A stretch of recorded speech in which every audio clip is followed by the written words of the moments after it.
لیکن نام نہاد مسلمان تاریخ کی ستم ظریفی جتنی بھی عظمت ہے ان ہستیوں کی، لوگوں نے کسی نہ کسی طرح کوشش کی کہ ان کی عظمت کو کم کیا جائے۔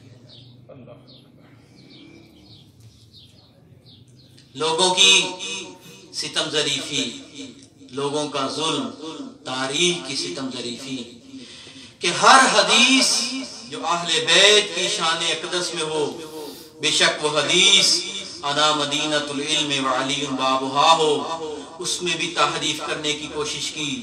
بے شک وہ حدیث الحسن والحسین سیدہ شباب اہل جنہ کے بارے میں ہو، اس حدیث میں بھی تحریف کرنے کی کوشش کی گئی، اور ہر حدیث میں یہ کوشش کی گئی کہ کسی نہ کسی طرح اہل بیت کی شان کو کم کیا جائے۔ اور یہی شخصیت جناب خدیجہ کبریٰ، کیا قصور تھا ان کا؟ سب سے بڑا قصور مسلمانوں کی نظر میں جناب خدیجہ کبریٰ کا یہ تھا کہ آپ حسنین کی نانی تھی، آپ جناب حسنین کی نانی محترمہ تھیں اور مولا امیر المومنین کی ساس محترمہ تھی۔ یہی وجہ کہ جس وجہ سے جناب خدیجہ کبریٰ کی عظمت کو بھی کم کرنے کی کوشش کی گئی۔ میں ایک دو مورد بیان کروں اور اپنی ناقص علم کی حد تک اس کا جواب دینے کی کوشش کروں تاکہ آپ کی زحمت کو تمام ہو۔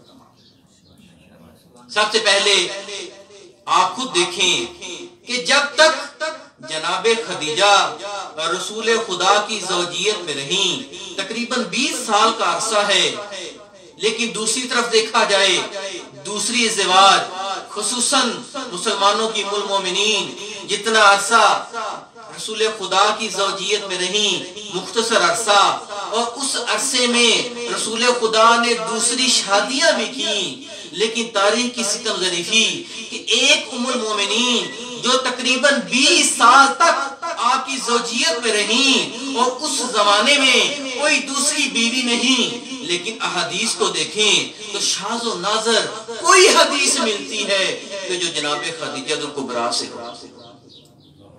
لیکن دوسری طرف ایک ام المومنین جو رسول خدا کی زوجیت میں کم عرصہ میں رہیں اور آپ کے ساتھ ساتھ دوسری زوجات بھی موجود تھیں، حدیثوں کو دیکھا جائے تو ان کی طرف سے حدیثوں کی بھرمار ہے۔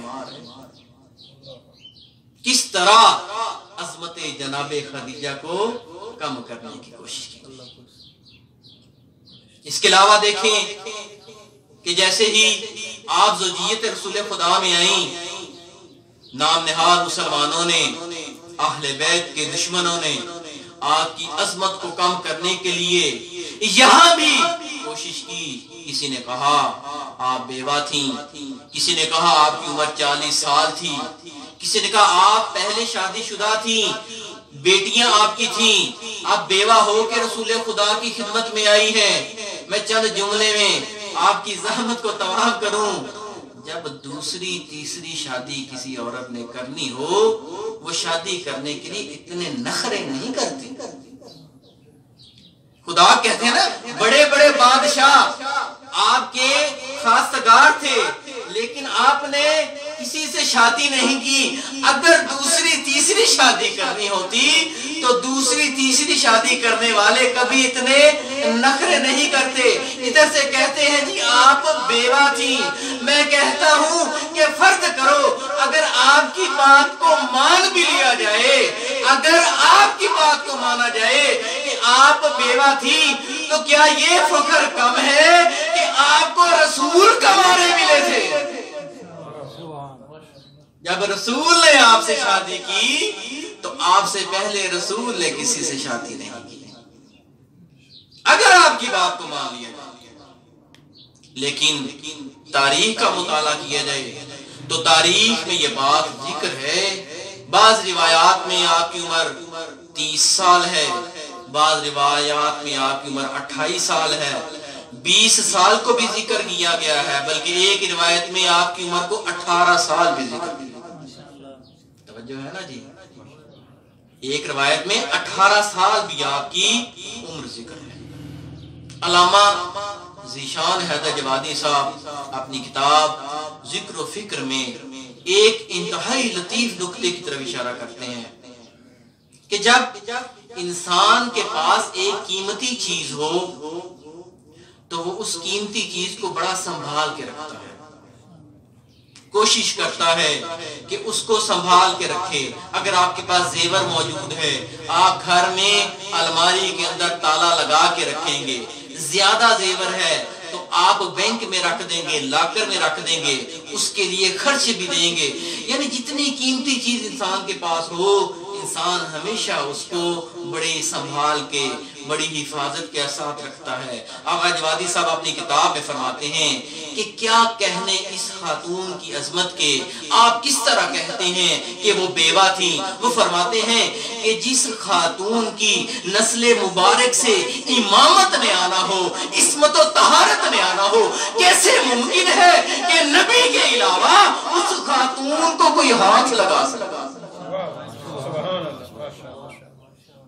عصمت و طہارت، ولایت، امامت جس خاتون کی نسل مبارک سے آنا ہو، اس خاتون کو نبی کے علاوہ کوئی ہاتھ نہیں لگا سکتا۔ لہذا سب سے بڑا قصور جناب خدیجہ کا کہ آپ جناب سیدہ کی والدہ تھیں، آپ مولا علی کی ساس محترمہ تھیں۔ مسلمانوں نے کسی صورت میں بھی اہل بیت کی عظمت کو برداشت نہیں کیا۔ علامہ مامکانی اپنی کتاب تنقیح المقال میں ذکر کرتے ہیں جناب خدیجہ الکبریٰ کی شخصیت کے بارے میں، کانت تدعا طاہرہ، کہ جناب خدیجہ الکبریٰ وہ شخصیت تھیں کہ آپ کو طاہرہ کے نام سے پکارا جاتا تھا۔ وہ زمانہ جاہلیت کا زمانہ، خون ریزی کا زمانہ۔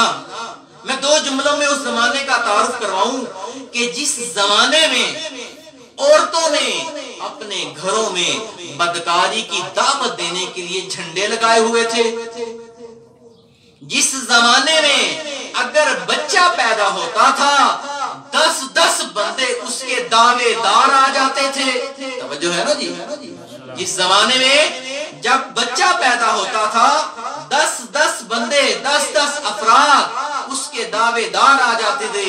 بالآخر ایسا زمانہ تھا کہ جس زمانے میں بچے کی پہچان کے لیے قیافہ شناس کو بلایا جاتا تھا اور قیافہ شناس آ کے تشخیص دیتا تھا کہ یہ بچہ کس کا ہے، یہ بچہ کس کا ہے۔